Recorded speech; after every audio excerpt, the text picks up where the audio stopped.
So ఇది life cycle. So negotiation అనేది ఒక ఆర్ట్ అండి. నేను ఒక టాపిక్ కూడా మాట్లాడాను, art of negotiation.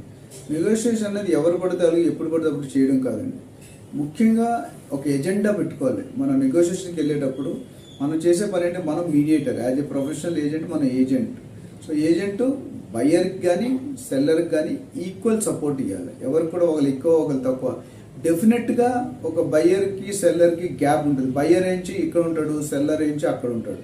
This always a gap of 10 lakhs, 20 lakhs, 30 lakhs depending on the property type, property size. So అక్కడ ఏమవుతుందంటే మీకు నెగోషియేషన్లో బయ్యర్కి కొన్ని స్ట్రెంగ్స్ ఉంటాయి, కొన్ని రిక్వైర్మెంట్స్ ఉంటాయి, కొన్ని వీక్ పాయింట్స్ ఉంటాయి. అట్లనే మీ సెల్లర్కి weak points, strong points, requirements. For example ఒక సెల్లర్ ఉంటాడు, ఆయన కొడుకు పెళ్లి చేయాలి, లేకపోతే కొడుకు ఇంజనీరింగ్ అమెరికా పంపించాలి. సో ఈ 2 కోట్లు ప్రాపర్టీ, ఈ 2 కోట్లు అమ్మేస్తే ఆయనకి డబ్బులు కావాలి. అది ఇంటర్నల్ మ్యాటర్, కానీ బయటికి చెప్పడు. మీ